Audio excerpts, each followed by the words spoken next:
Au début des années 60, les gens du Mississippi ne sont pas différents des gens d'ailleurs.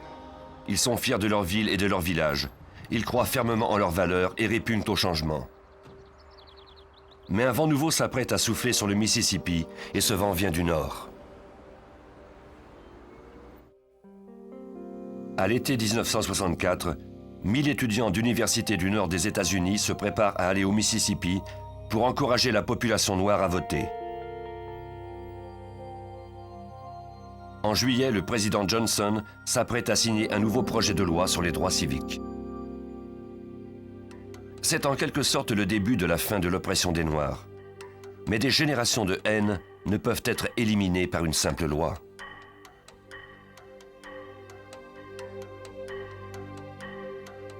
Le mouvement estudiantin est mis sur pied par le COFO, le Conseil des organisations fédérales. Ce groupe réunit une kyrielle d'organisations vouées à la défense des droits civiques des Noirs. La mission a été nommée Summer Project ou Projet d'été. Joe Sullivan, alors agent du FBI, nous raconte.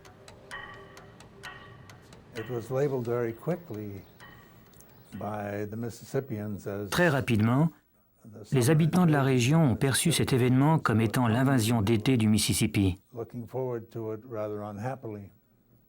Ils étaient plutôt mécontents. C'est un peu la genèse du problème. Plus l'arrivée des étudiants approchait, plus la population locale était réfractaire. Pendant la journée, la vie suivait son cours normal, même si les gens chuchotaient entre eux à propos des mauvais moments à venir. Mais le soir, leurs mots se transformaient en gestes. C'est le moment que le Ku Klux Klan, l'Empire invisible, choisissait pour créer des remous. Il ne resterait pas invisible pour très longtemps. Les activistes des droits civiques, qui recevaient leur entraînement dans l'Ohio, n'ignoraient pas qu'ils seraient mal accueillis, mais ils n'avaient pas la moindre idée de la réelle portée de leurs actes. Pour les membres du COFO, le Mississippi et son long passé de ségrégation et de racisme fanatique étaient la cible la plus difficile à atteindre qui soit. Mais ce serait également leur plus grande victoire.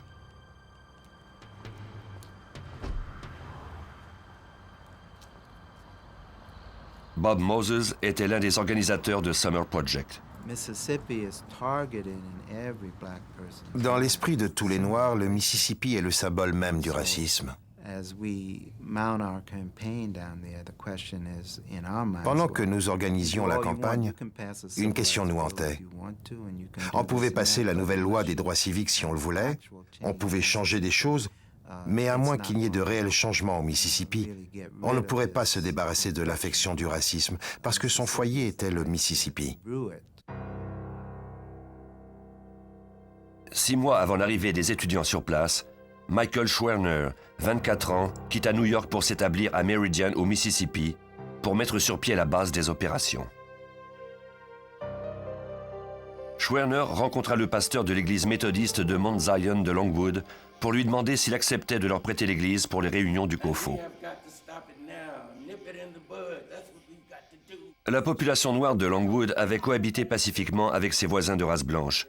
Maintenant, elle était au centre d'une situation délicate.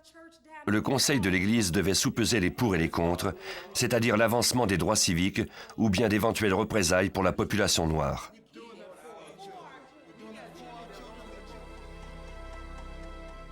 Le conseil termina sa réunion sans en arriver à un accord.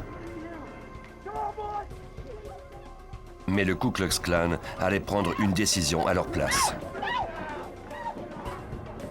De nombreux membres de l'Église, dont des femmes, furent sauvagement battus.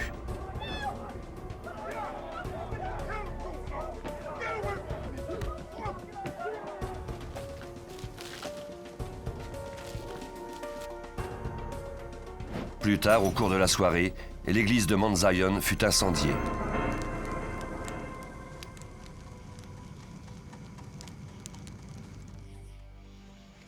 La police locale ne fit pas d'enquête, mais le FBI se pencha sur l'affaire.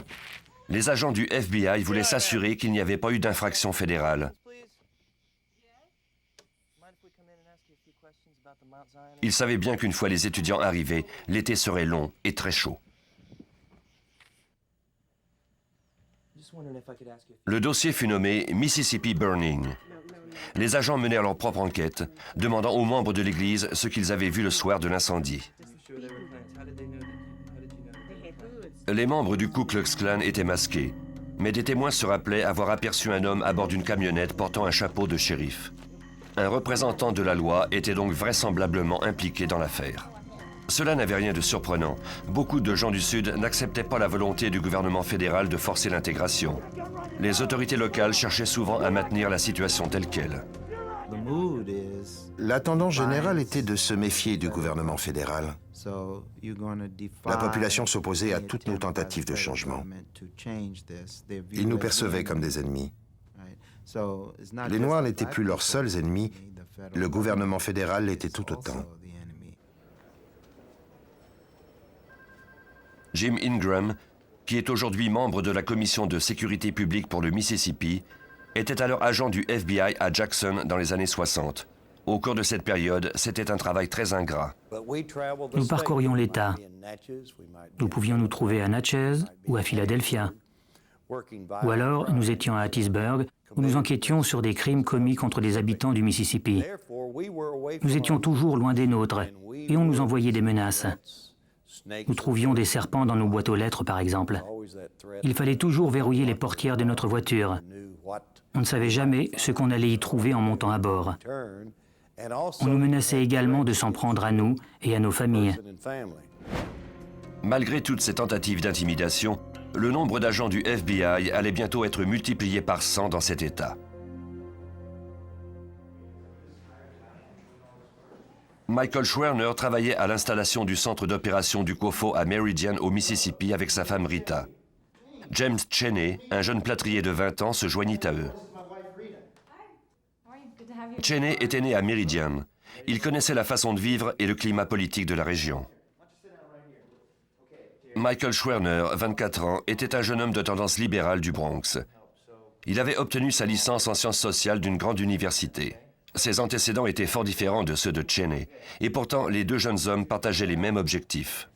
Les amis de Schwerner l'appelaient Mickey, un diminutif qu'il n'avait pas l'habitude d'entendre à l'extérieur du bureau. La population de la ville, et je me réfère surtout aux membres du clan, l'appelait le bouc parce qu'il portait une barbiche. Il disait qu'il était le diable. Bientôt, Andrew Goodman, 20 ans, se joignit à Schwerner et Cheney. Ce bénévole était originaire de Queens, dans l'État de New York, et il avait terminé son entraînement seulement une semaine plus tôt dans l'Ohio.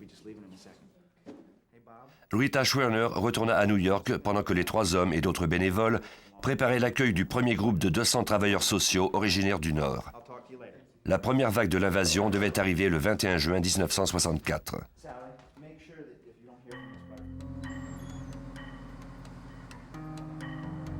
Ce matin-là, Schwerner, Cheney et Goodman se rendirent en voiture à Longwood, à 56 km de Meridian. Ils devaient y rencontrer des membres de l'église de Mount Zion pour discuter de l'incendie qui avait eu lieu 5 jours plus tôt. Cheney, qui connaissait le secteur, prendrait le volant.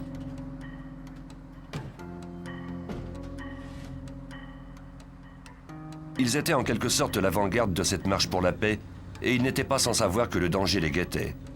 Ils s'en tenaient à une consigne stricte: ne pas quitter l'autoroute, coopérer avec les autorités et ne jamais voyager de nuit. Ils avaient prévu rentrer au cours de l'après-midi. Schwerner demanda à ses employés d'appeler le bureau du COFO à Jackson si jamais il n'avait pas de ses nouvelles avant 16 heures. Il n'appela jamais.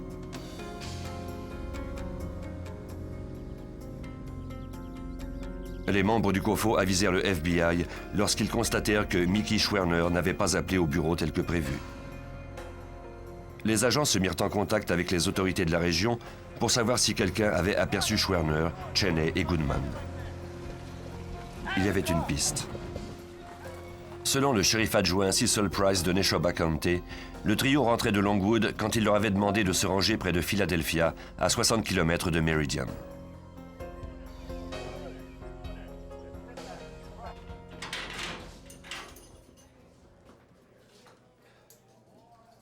Il les avait conduits à la prison du comté de Philadelphia.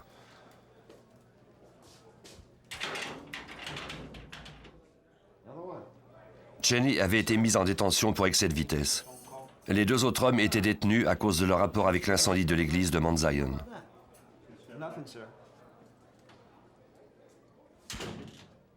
Cheney fut enfermé dans une cellule destinée aux prisonniers noirs. Quant à Schwerner et Goodman, ils partageaient une autre cellule. Ils n'eurent l'autorisation de téléphoner qu'à la fin de la journée, soit quelques heures après 16 heures, heure à laquelle ils avaient convenu d'appeler le COFO. Selon une autre personne qui partageait leur cellule, lorsque la femme du geôlier dit à Schwerner qu'il pouvait faire un appel à frais virés, il refusa son offre. Personne ne sut jamais pourquoi. Finalement, Schwerner paya la caution de $20 de Cheney et l'agent Price libéra les hommes. Il était alors 22h30. On ignorait ce qui avait pu leur arriver ensuite.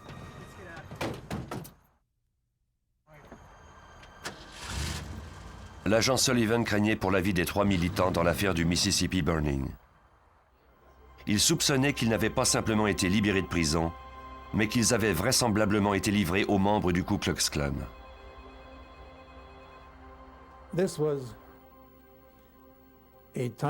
C'était le genre de crime auquel j'étais habitué. On emprisonne un individu, et puis on le livre plutôt que de vraiment le libérer.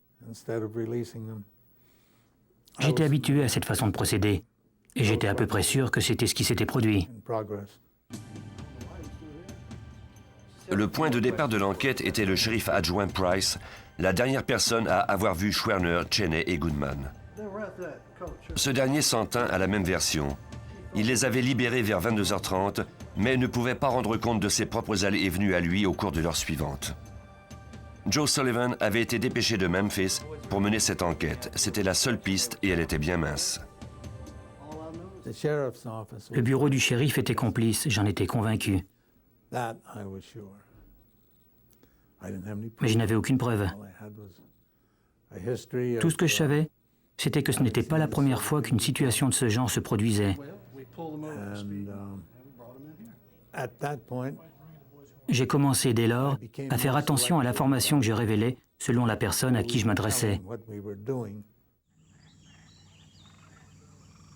Les agents du FBI se mirent à la recherche des 3 jeunes hommes. Personne ne les avait vus, du moins c'est ce qu'on disait. Puis, le 23 juin, 2 jours après leur disparition, on retrouva leur véhicule.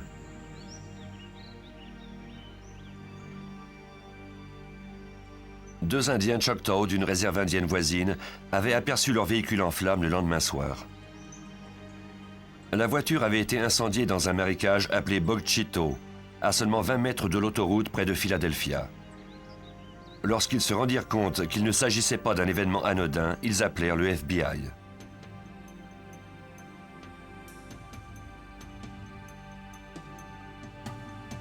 L'agent spécial Jay Cochran de Washington fut dépêché sur les lieux. Cet expert en armes à feu et en explosifs avait déjà une longue expérience des conflits reliés à la cause des droits civiques.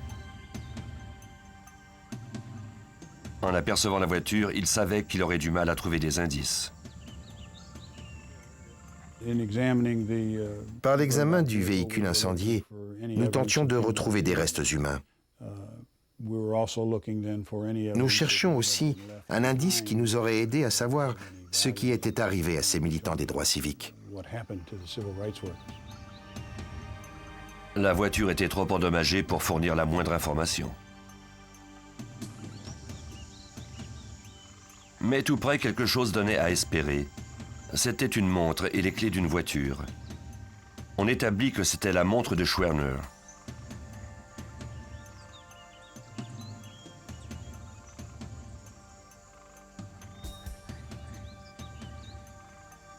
Elle s'était arrêtée à 12h45. La nouvelle de cette découverte se propagea comme une traînée de poudre.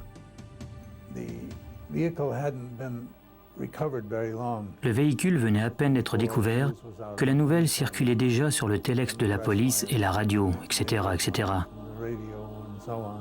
Nous nous sommes retrouvés avec une foule de curieux à Bog Chitto et cela nous rendait la situation difficile.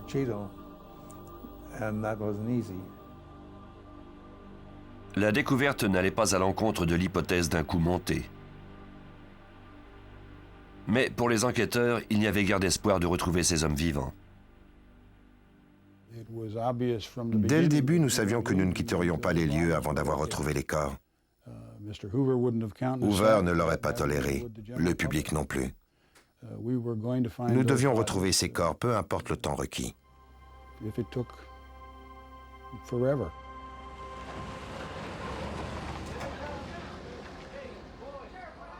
À l'été, l'invasion d'étudiants commença. Les yeux du monde entier se rivèrent sur le Mississippi. À Neshoba County, le shérif adjoint Price et son supérieur Lawrence Rainey refusaient de parler aux journalistes. Pour eux, la disparition de 3 militants des droits civiques ne méritait pas toute cette attention. Les recherches se poursuivaient.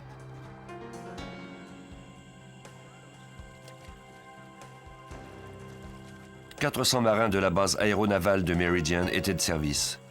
Ils se relayaient les uns les autres. Ils fouillaient dans les bois et les cours d'eau. Les agents du FBI apprirent alors que le corps d'un homme de race noire avait été repêché dans le fleuve Mississippi, près de Vicksburg. Ils se rendirent sur les lieux pour enquêter à ce sujet.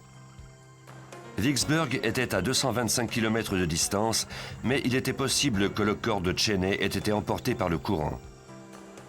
C'était leur seule piste.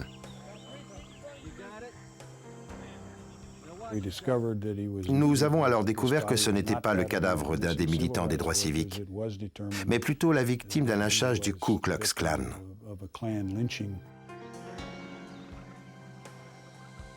Ce ne serait pas la seule fausse piste au cours de cet été. On retrouva d'autres victimes de lynchage.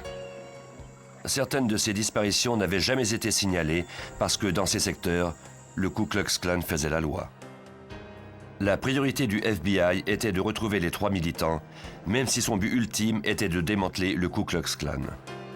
Pendant que les étudiants poursuivaient leur travail, la chaleur torride du Mississippi échauffait les esprits. Les activités du Ku Klux Klan s'intensifièrent. Au cours de cet été, plus de 60 églises, commerces et maisons appartenant à des Noirs furent incendiées. Et ce n'était que le début. J'ai vu cette violence, ces tueries. J'ai vu des gens sans toit à cause des incendies. J'ai vu des églises brûlées en pleine nuit et des vies perdues absolument pour rien. J'ai vu tous ces crimes commis par un groupe de personnes convaincues d'avoir raison. Afin de réduire l'emprise du Ku Klux Klan sur le Sud, le président Johnson donna au FBI l'autorisation d'ouvrir un nouveau bureau à Jackson, au Mississippi, 3 semaines après la disparition des 3 militants. Pendant que certains agents continuaient de faire des fouilles dans le marécage, d'autres frappaient aux portes pour trouver des pistes. La population était polie, mais ne coopérait pas. La stratégie du FBI était de diviser pour mieux conquérir.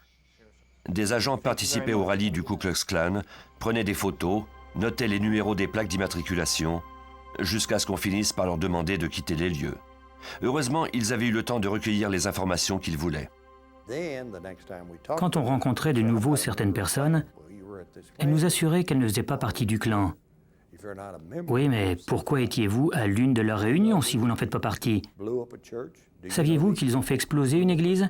Saviez-vous qu'ils ont détruit une école où l'on tentait de mettre un terme à la ségrégation raciale? Est-ce que c'est également votre façon de voir les choses? La plupart nous répondaient que non. Le fait d'aller à ces rencontres nous permettait d'en décourager plusieurs. Certains ne s'y rendaient plus parce qu'ils craignaient qu'on leur rendrait ensuite visite. D'autres personnes étaient plus difficiles à convaincre. On assigna des agents à chacun des membres du clan pour les surveiller. Si un acte quelconque de violence avait lieu, l'agent avait la responsabilité de communiquer avec le membre du clan dont il était responsable et l'interroger à ce sujet. Ils ont rapidement manifesté leur mécontentement de se faire réveiller à 3 heures du matin lorsqu'un crime avait été commis 4 comtés plus loin. Après un certain temps, leurs femmes nous ont demandé d'arrêter. Leurs enfants voulaient aussi qu'on cesse de les harceler. C'est alors que nous avons pu ouvrir le dialogue et qu'ils ont compris qui nous étions. Nous nous appelions par nos prénoms.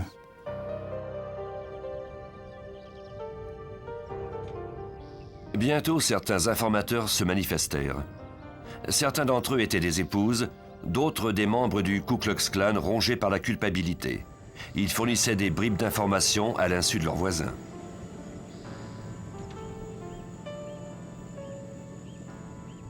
Pour encourager ces informateurs, des organismes des droits civiques et religieux débloquèrent des fonds pour les payer. Le voile de silence commençait enfin à se lever.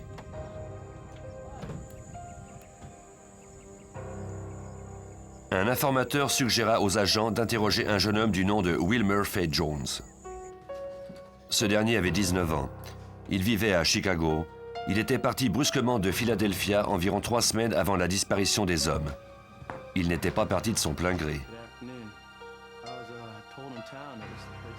Il déclara aux agents que ses problèmes avaient commencé le 1er juin. Il s'était rendu dans une bijouterie pour faire agrandir sa bague de graduation. La femme qui l'avait servi était plutôt hésitante, mais elle avait tout de même accepté de la réparer. Peu de temps après, il fut arrêté par le shérif Rainey et l'agent Price. Ils le mirent en détention, présumément pour avoir demandé à la jeune femme de sortir avec lui. On ne lui accorda pas la permission de téléphoner. Lorsqu'il fut enfin libéré, peu après minuit, un gang d'hommes l'attendait.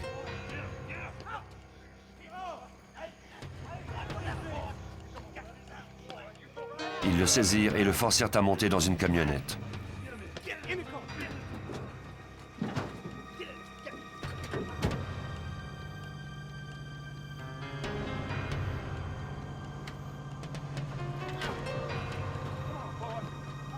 Ses ravisseurs le conduisirent dans un endroit isolé.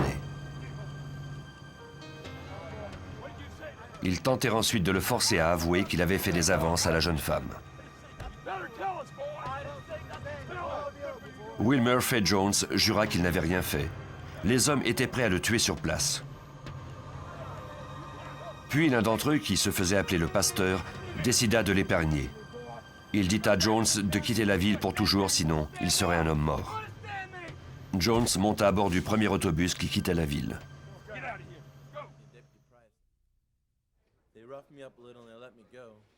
Le récit de Wilmer Fay Jones apparaissait un peu comme le scénario probable de la disparition des 3 militants.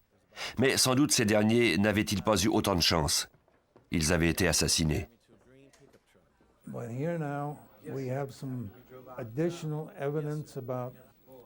Nous avions d'autres indices sur ce qui est arrivé aux individus qui étaient mis en détention dans une prison, et puis sur la façon dont on se débarrassait d'eux. Si cela s'était produit une fois à Neshoba County, cela avait pu se produire à nouveau.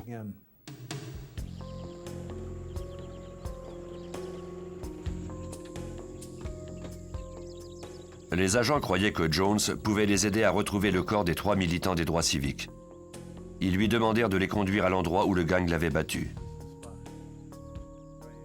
Les recherches furent vaines.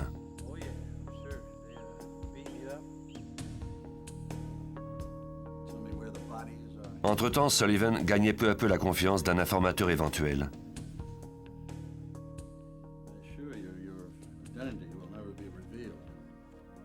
Cet informateur ne parlerait qu'à condition de rester dans l'anonymat le plus complet. Son identité n'est pas connue à ce jour, puisqu'on pourrait encore chercher à le tuer. On l'a surnommé Monsieur X.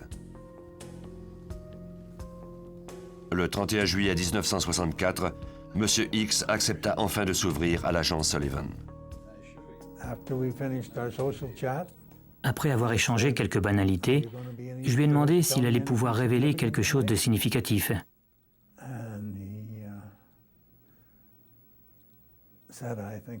Il m'a dit qu'il pensait savoir où se trouvaient les corps. Je lui ai demandé de me dire où.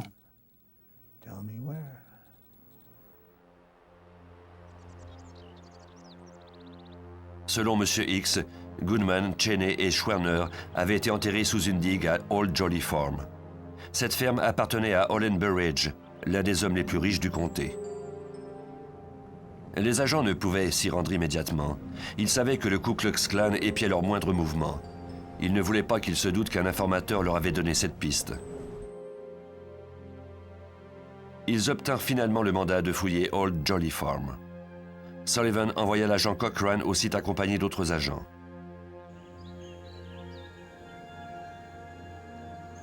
En arrivant sur les lieux, ils constatèrent que les recherches ne pourraient se faire par de simples coups de pelle. La digue n'était pas encore terminée.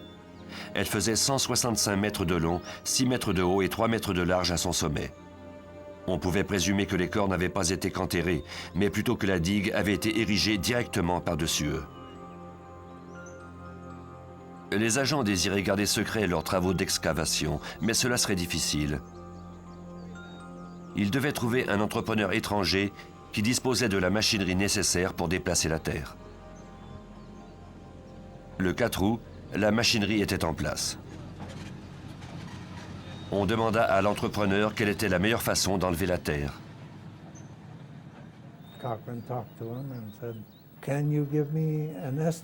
Cochrane lui a demandé à quel moment cette digue avait été construite, comment elle avait été faite, pourquoi elle avait cette forme, et combien de temps avait été requis pour l'ériger.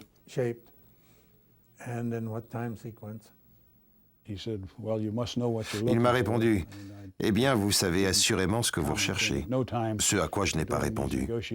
En aucun moment au cours des pourparlers, nous n'avons dit clairement ni à l'équipe d'ouvriers ni au contremaître l'objet de nos recherches. Mais il eût fallu qu'ils aient été idiots pour ne pas savoir ce que nous cherchions.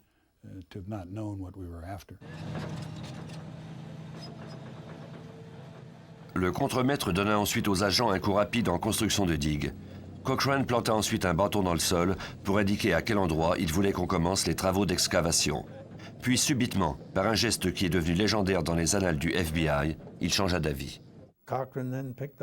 Cochrane a repris son bâton et pour une raison que son ange gardien est seul à connaître, il s'est déplacé de 5 mètres et il a replanté son bâton en disant « Creusez plutôt ici ». C'était là que se trouvaient les corps.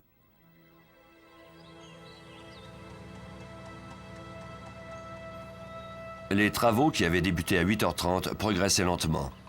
À 14h45, la fosse faisait 4 mètres de profondeur.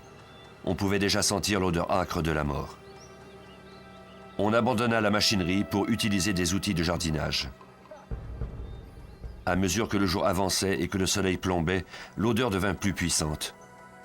Les mouches arrivèrent par centaines, comme pour confirmer la réussite des recherches. Peu après 15 heures, on retrouva le premier corps à environ 4 mètres de profondeur. On l'identifia grâce au contenu de son portefeuille. C'était Mickey Schwerner. Goodman fut ensuite déterré, puis chaîné. C'est très difficile à décrire.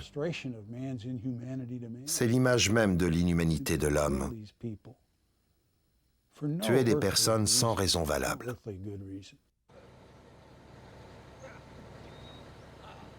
Les corps avaient été enterrés depuis plus d'1 mois. Il était donc impossible de déterminer immédiatement la cause de leur mort. On dépêcha le coroner. Il était accompagné du shérif adjoint Cecil Price. Ils sont arrivés sur les lieux comme si cela faisait partie des affaires courantes du shérif. Vous avez trouvé des corps? Très intéressant. Ils étaient plutôt désinvoltes. Price et le coroner sortirent les corps de la fosse pour les envoyer à l'hôpital de l'État à Jackson et les faire autopsier. C'est Cecil Price qui les a emportés. Je ne les ai pas aidés à le faire.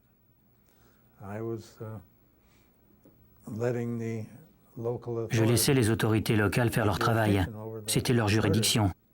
On ne pourrait donc pas nous accuser ensuite d'avoir semé la confusion ou trafiqué les indices.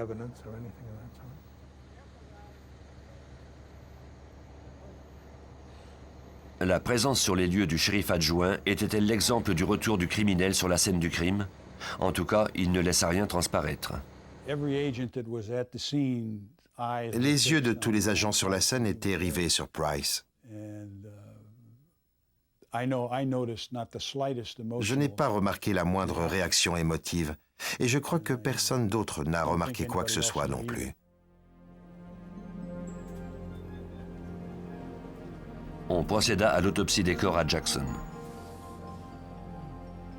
Les 3 hommes avaient été tués par une arme à feu. Schwerner et Goodman avaient reçu un projectile, Cheney 3. On retira de la main droite de Goodman une substance dure qui ressemblait à de la roche. Indépendamment de ce qui était arrivé cette nuit-là, il semblait bien que la balle qu'avait reçue Goodman n'avait pas mis fin à son cauchemar. Nous avons fait analyser la substance par le laboratoire du FBI. C'était de l'argile. Sa composition était identique à celle du sol de la digue.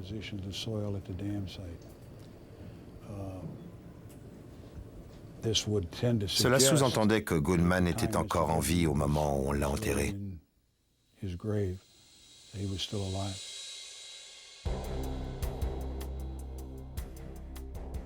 Les projectiles recueillis à partir des victimes furent ensuite analysés au service balistique du FBI. La plupart des 5000 armes qui en constituent la collection sont des armes qui ont été confisquées lors de crimes.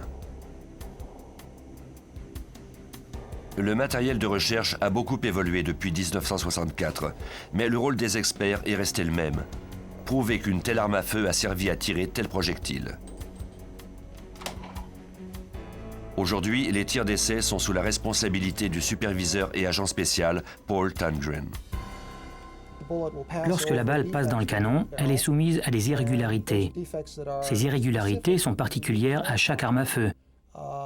La balle est alors marquée par le canon. C'est un peu comme l'empreinte digitale de l'arme. Les projectiles d'un crime sont examinés côte à côte avec ceux qui sont obtenus lors des tirs d'essai.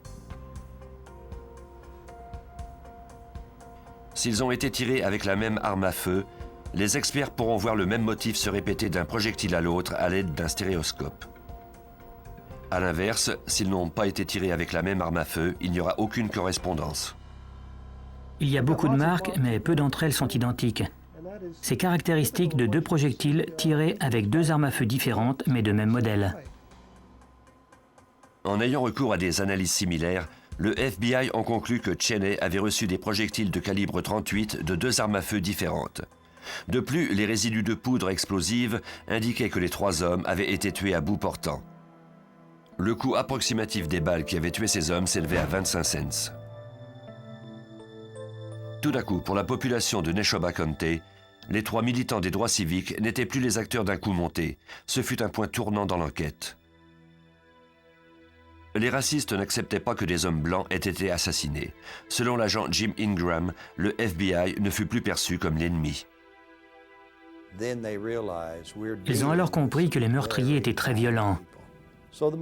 La situation s'est modifiée à notre avantage. Les gens voulaient nous aider, particulièrement ceux de la petite ville de Philadelphia. C'était étonnant de voir le nombre de gens nous dire « Écoutez, si ces tueurs sont parmi nous, nous voulons les trouver, les faire arrêter et condamner. »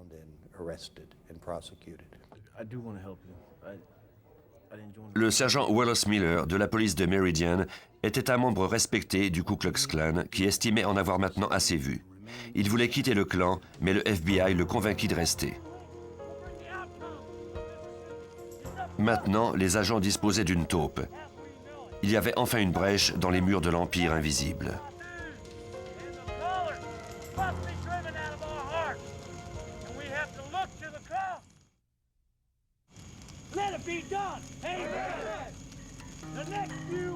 Le sergent Miller prouva qu'il n'était pas impliqué dans les meurtres des trois militants. Il aida le FBI en obtenant des informations de la part des autres membres du Ku Klux Klan. D'autres individus tels que lui commencèrent également à se manifester.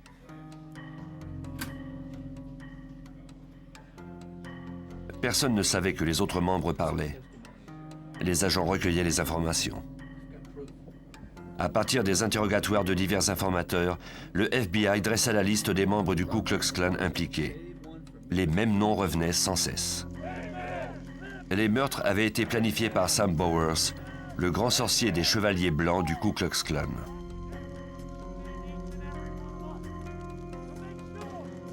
Son bras droit était Edgar Killen.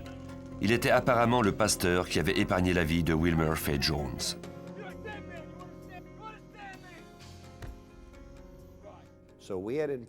Les informateurs nous donnaient des renseignements de première main. Les individus qui avaient été impliqués dans les meurtres ont même accepté de signer des aveux. Les aveux menèrent à d'autres aveux. Lentement se dessinaient les événements qui avaient eu lieu.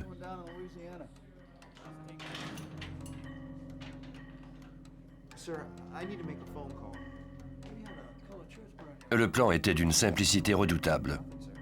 Pendant que Schwerner, Goodman et Cheney étaient en détention, le shérif adjoint Price avait appelé le pasteur Killen, qui était alors venu avec d'autres membres du clan. Ils avaient fait le plein d'essence, chargé leur arme à feu et attendu que les 3 hommes soient libérés pour mettre à exécution le plan de leur grand sorcier.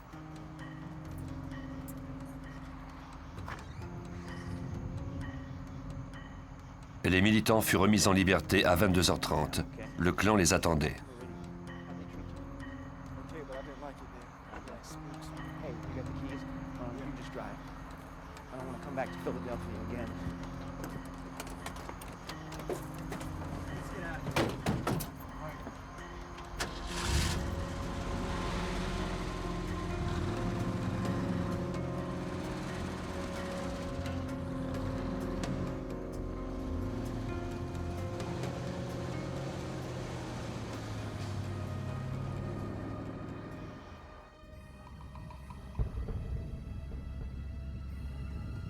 Tout près de Philadelphia, les militants remarquèrent dans leur rétroviseur des phares qui se rapprochaient rapidement.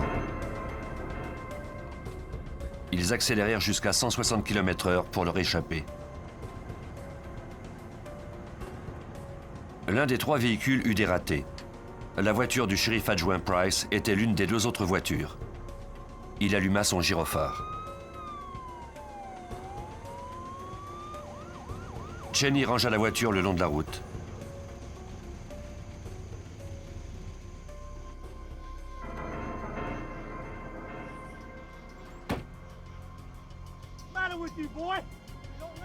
Price saisit Cheney et le sortit de la voiture.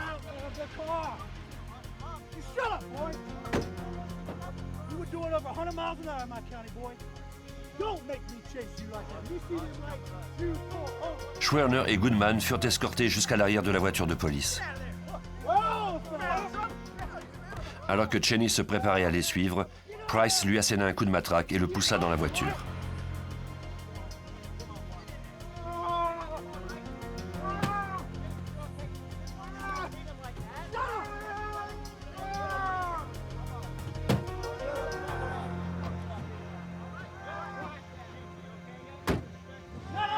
Ils reprirent l'autoroute 19. Un des membres du clan conduisait la voiture des victimes.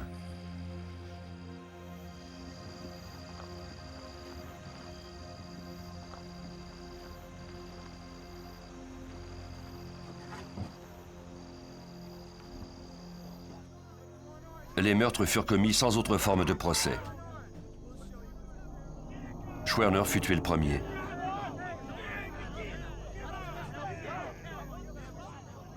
Les voitures s'étaient arrêtées sur une secondaire. On sortit Schwerner de la voiture, on le retourna et on lui tira une balle à bout portant.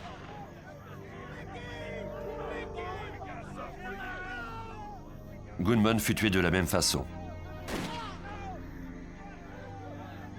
Les membres du clan se gardaient Cheney pour la fin. Il fut tué par 2 hommes.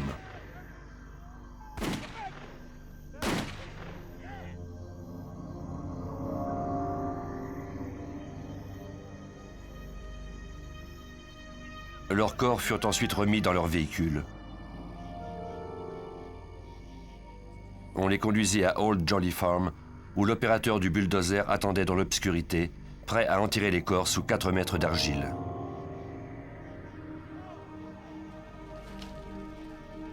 Puis on conduisit le véhicule des victimes dans les marais, on y versa de l'essence et on y mit le feu.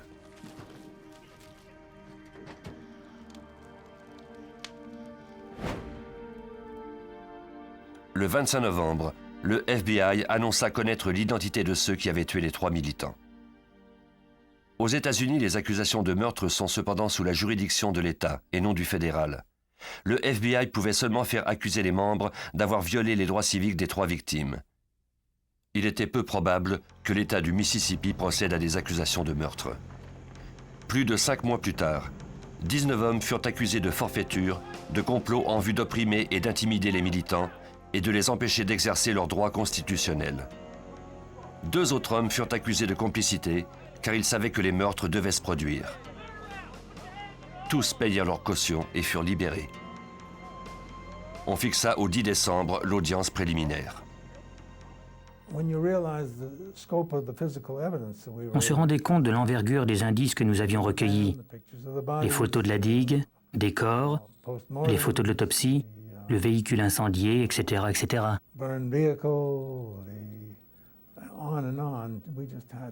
Nous disposions d'une énorme quantité de preuves matérielles, de preuves indirectes qui corroboraient les aveux que nous avions obtenus.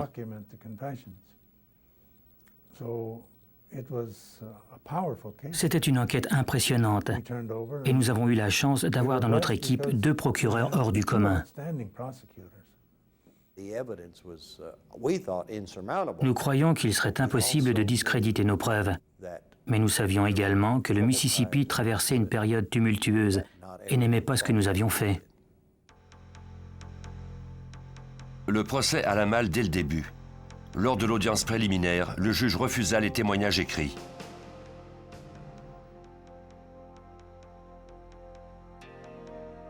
Le gouvernement fit pression et le 11 janvier, un grand jury déclara coupable 18 hommes, dont le shérif Rainey et son adjoint Price. Malheureusement, le chef d'accusation retenu n'était plus un crime de forfaiture, mais un simple délit. L'affaire traîna jusqu'en 1966, lorsque la Cour suprême des États-Unis établit enfin qu'il y avait eu forfaiture. 3 ans après les meurtres, soit le 9 octobre 1967, on tint un procès à la Cour fédérale de Meridian. Pendant 10 jours, la nation attendit le verdict. Mais il n'y en eut point. Le jury n'arriva pas à faire l'unanimité. Immédiatement, les gens qui se trouvaient dans la salle d'audience de Meridian se sont mis à rire, à se serrer dans leurs bras en disant qu'ils avaient gagné, puisque le jury n'était pas arrivé à un verdict. Le juge leur a alors dit que ce n'était pas le cas, que le jury devait poursuivre les délibérations. Le jury retourna donc en délibération. Le lendemain matin, le 20 octobre 1967, ils étaient enfin arrivés à un verdict. Des 18 hommes accusés, 8 hommes, dont le grand sorcier Sam Bowers et le shérif adjoint Cecil Price, furent trouvés coupables d'avoir violé les droits civiques des 3 militants. 3 ans s'étaient écoulés depuis les meurtres. Justice était enfin rendue, mais le prix de cette justice était dérisoire. Bowers reçut la sentence la plus sévère, seulement 10 ans d'emprisonnement. Cecil Price fut condamné à 6 ans d'emprisonnement et le shérif Rainey et le pasteur furent tous deux acquittés. Aucun des hommes accusés ne fut poursuivi par l'État. La plupart d'entre eux vivent encore au Mississippi. Et bien qu'il ait été question de rouvrir le dossier, tous les indices ont été détruits il y a plusieurs années par ordre de la Cour. La haine qui divisait la nation ne disparut pas facilement. Selon le militant Bob Moses, les événements du Mississippi marquaient cependant le début de changements importants.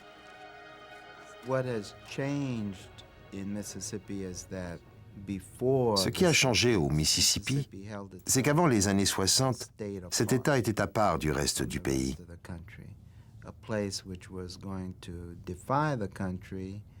On n'hésitait pas à y défier la loi pour maintenir cet apartheid. Maintenant, la loi y est respectée, comme dans le reste du pays. Le Mississippi est devenu un État comme les autres.